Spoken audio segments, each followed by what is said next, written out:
టాలీవుడ్ను కుదిపేస్తున్న cinema ticket ధరల అంశంలో AP high court సంచలన నిర్ణయం తీసుకుంది. రాజాసాబ్, మనశంకర వరప్రసాద్ గారు సినిమాల నిర్మాతలకు కోర్టు కీలక ఊరటనిచ్చింది.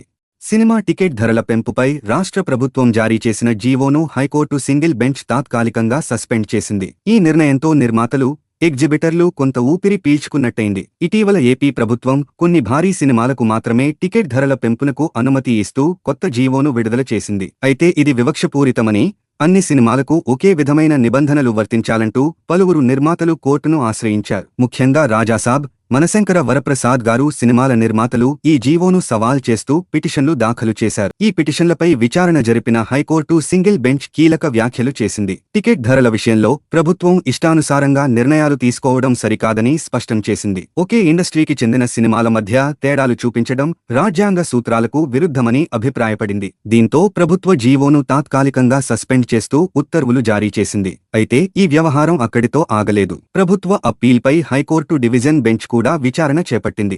డివిజన్ బెంచ్ కీలక స్పష్టత ఇచ్చింది. సింగిల్ బెంచ్ ఉత్తర్వులు అన్ని సినిమాలకు కాకుండా కేవలం ఓజీ, పుష్ప-2, అఖండ-2, గేమ్ చేంజర్ సినిమాలకు మాత్రమే వర్తిస్తాయని తెలిపింది. భారీ బడ్జెట్తో పాన్ ఇండియా స్థాయిలో విడుదలయ్యే సినిమాల ఆర్థిక పరిస్థితులు వేరుగా ఉంటాయని డివిజన్ బెంచ్ వ్యాఖ్యానించింది. మిగతా సినిమాల విషయంలో ప్రభుత్వం తీసుకున్న నిర్ణయాలపై పూర్తి స్థాయి విచారణ తర్వాత తుది తీర్పు ఇస్తామని స్పష్టం చేసింది. ఈ పరిణామాలతో మరోసారి టాలీవుడ్లో టికెట్ ధరల అంశం హాట్ టాపిక్గా మారింది. ఒకవైపు నిర్మాతలు ఊరట వ్యక్తం చేస్తుంటే, మరోవైపు ప్రభుత్వం తన నిర్ణయాలను సమర్థించుకునే ప్రయత్నంలో ఉంది. మొత్తానికి సినిమా టికెట్ ధరల పెంపు అంశం ఇకపై కూడా న్యాయస్థానాల పరిధిలోనే కొనసాగనుంది. ఈ కేసు తుది తీర్పు టాలీవుడ్ భవిష్యత్తుపై గణనీయమైన ప్రభావం చూపే అవకాశం ఉందని సినీ వర్గాలు చర్చిస్తున్నాయి.